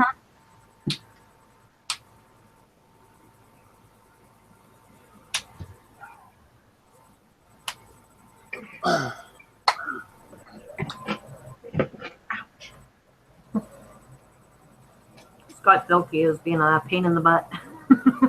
What now? I don't look at the chat. He so. said, "Stop cursing, Eric." About what? Stop cursing, Eric. What, Stop tax? cursing, Eric. Yeah, saying that naughty word. Hey, it's part of life. Yeah. You can not pay, you can not pay him for as long as you want to not pay him for, but that's the price you're going to have to pay down the road. Since my tax consultant isn't here, when is the last day that you have to have your business taxes in? It's well.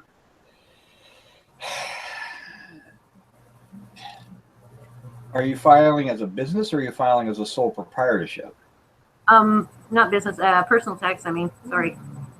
April 15th, or I'd have to look at the calendar because sometimes it's different because of the. Let's see. You would have to have it in by April 17th this year. Okay. So I'm doing mine is all personal because in Missouri there's what they call the hobby, personal hobby, and if you make less than 20,000, you can put it on your personal taxes. Yeah, you can do it as I do mine as a sole proprietorship, so yeah, you can claim it on your personal taxes. It doesn't. I'm sure there's a dollar amount it goes up to, and I'm nowhere near there. For here it's 20,000, and because I'm talking because I can minus 8,000 from that. I did 20,000, a little less than 20,000. Yeah, but you can minus out your cost of goods as well. So I mean, and all your shipping expenses and your home expenses and all that. I mean, your mileage. It is not hard not to pay that much in the way of taxes when it comes to eBay reselling. Yeah. Well, I wrote all my mileage down. I wrote. This is what Jason was laughing at. These are all my receipts. That's why I like GoDaddy because it does it all for me. Well, it's all on GoDaddy, but I wanted to have, yes, this is what I sent. Here's the proof. I've got if I withdrew money for a flea market, I kept the withdrawal slip from the bank. Yeah, I don't. That sort of stuff. It's all not buying it at your yard sales or flea markets or anything like that. Everything I buy is with my PayPal card. Yeah. So it's really easy for me to track when I'm using my PayPal card because then it just GoDaddy grabs it, pulls it in there, and asks me where I spent the money and what it's used for. Yeah, yeah, I have GoDaddy too, but this is my proof. Yeah, you see, I did. And the good thing is I've got, what's nice is I have backup proof because I said I get an invoice emailed to me for everything I buy on an online auction, which is nice because it has the address where I had to go pick it up, so the mileage is super easy to figure out as well, and all of that. So. Well, I haven't had my car long, but for the thrifting and stuff, I put over 2,000 miles on it. Oh. Just for thrifting. I do more than that. But I do it. I only put it every second week or so. If I had to make a guess, I probably do about 500 to 1,000 miles a month driving back and forth to auctions. Because I mean, some of the auctions I go to are, it's a 45-minute one-way drive. You hit that 3 or 4 times a month. It's really easy to add up to 100-mile trips. What I do is I drive about 50 miles through St. Louis, and then as I'm coming back, I go to each thrift store and Savers and any little junk stores until I get home. So it's 100 miles each way total. Is nice for that type of environment. I mean, where I live at is not as good. Yeah. For the mom and pops. I mean, and this is crazy. I went out, had to do the pickups for everything on Monday, and the pickups, one of them was between 5 and 6 in one of the busiest parts of town, and the other one was from 5 to 7. And I hate it. Usually they're like 3:30 to 7, so so I can usually get in and get out before traffic hits. But so like the one I wanted to was like, okay, so it's at 5 o'clock, and I'm like, cool, it's right up the street from where these 2 little mom and pop thrift stores I've been trying to get into. And so I'm like, I'm just going to leave early. I had some Christmas shopping I needed to get done. So I went and did my Christmas shopping. I got up there at 3:30. I pulled in the first thrift store. It's closed. They closed on Mondays. I'm like, okay. They're closed like Mondays and Sundays and another day of the week. So they're really mom and poppy. Like, okay, well, not a big deal. I'll just go to the other one. I get the other one at like 3:40, and it's closed because they close at 4 o'clock. And I'm like, but it's not 4 o'clock. So I'm like, this is just weird. So I'm like, all right, well, you know what? I'm just going to have to, I'm right down the street from the auction pickup, but they won't even open until 5. So I'm just going to go grab something to snack on. So I pull into this local bagel shop, close at 4 o'clock. So I'm driving around, and everything in this part of town closes at 4. I finally pull in the little ice cream shop, and they were open. And I walk in there, so I get a little ice cream cone, and I'm sitting there waiting. I'm like, is everything around here closed at 4? Because like there was a Vietnam restaurant right next to them. They closed at 4, and I'm like, what is up? And she's like, it is so weird. This part of the little town just dries up at 4 o'clock. Nobody wants to deal with the traffic from 5 to 6. So they close at 4, and I'm like, how do you stay in business working from 10 to 4 every day? So they probably don't. Yeah. When I'm driving down to Cincinnati tonight, I'm going to go down to IKEA, and I got to pick up a couple things down in Cincinnati, and then I might hit a store or two down there while I'm down there. Depends on how much time I take.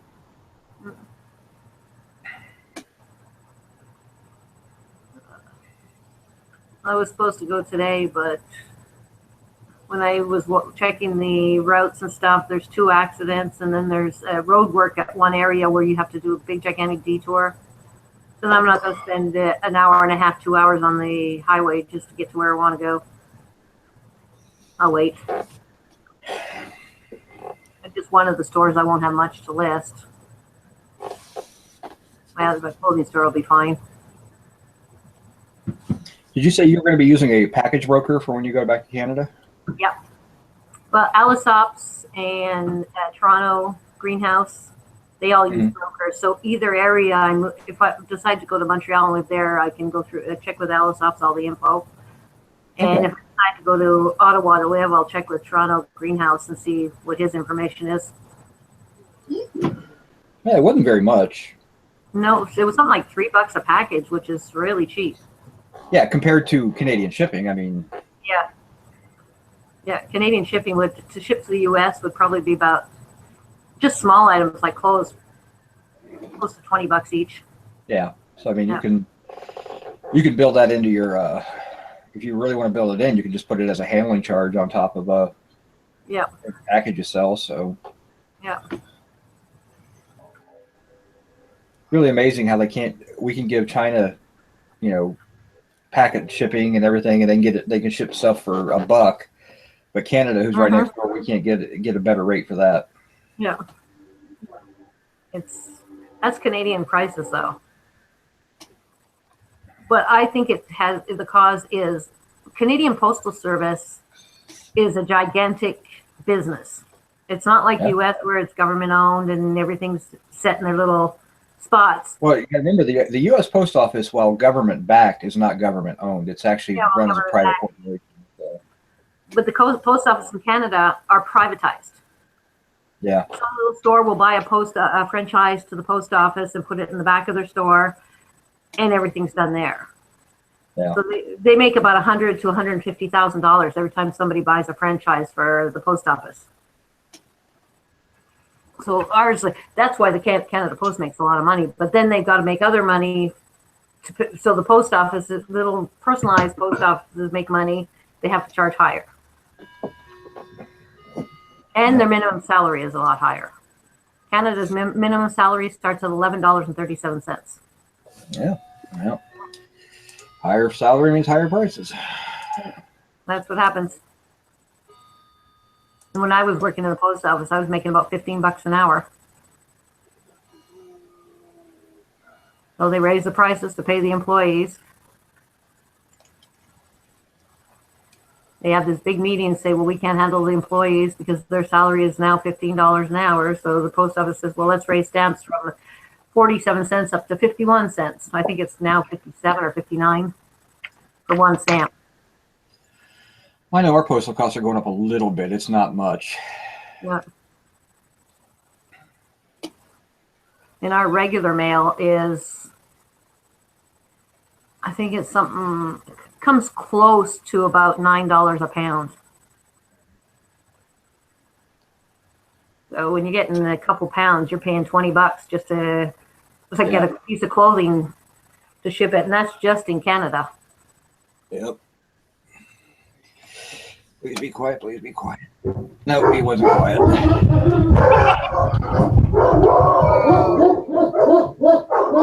Wow. Cat meows, my dog goes nuts. Barking. Well, my mailbox is on my house, so if he touches it, it bangs on the thing, and then Holy the dogs cow. hear it. So Major attack job there. Holy jeez. yeah, they hate the mailman with a passion. Wow. Yeah, they do not like they don't like anybody that walks up in my property. So I mean, it's really good. I never have to worry about leaving my door unlocked or anything like that. So I should say not. and they get right It in my just sounds front like they're window. galloping. Well, that's the big boy. But then the difference is that there's a window that's actually only about 3 inches off the floor, and so you get two giant dogs screaming at the mailman and foam flying everywhere. And the mailmans do not like my house. So I had one about panic when I opened the door one time right when he was putting mail in the system because the dogs just started to go crazy, and he thought I was opening the door and the dogs were going to run out, and he started to run. I'm like, dude, they're fine. They just don't like people coming up on the door. That's all. Two. It sounds like that. Figured the mailman be used to them by now. I get different mailmen. I don't have a set mailman. Oh. My favorite story is around here. We get these door knockers coming around trying to sell different stuff, and these guys. I have the mesh steel security doors on the outside. It's the only thing that keeps the dogs in because mine are 100-pound dogs too. Yeah, and they're going rah, rah, rah, out the door and everything like that. And so this guy's pounding on my door, and then he steps back a little bit, and he's trying to talk to me, and I can't hear him because the dogs are making so much noise. Yeah, that's the same with me. I open the door and go out, close the door again, and I'm talking to him, and he says, I'm from ADT, and I'm selling security systems, and yada, yada, yada. I said, do you think I really need one? He said, what about when you're not home? I work here. I live here. I'm here 24/7. Yeah, and they're home here too anyway, so they're going to eat anything that comes in. I'm not worried about it. It's just really saving me money on food at that point. So. Yeah. They wouldn't do anything to him if they All came right, in the guys. yard. They don't I'm know gonna that. close down the show. Thanks for everyone for coming on, and All right. See y'all later. Bye. I'll see you tomorrow. Peace.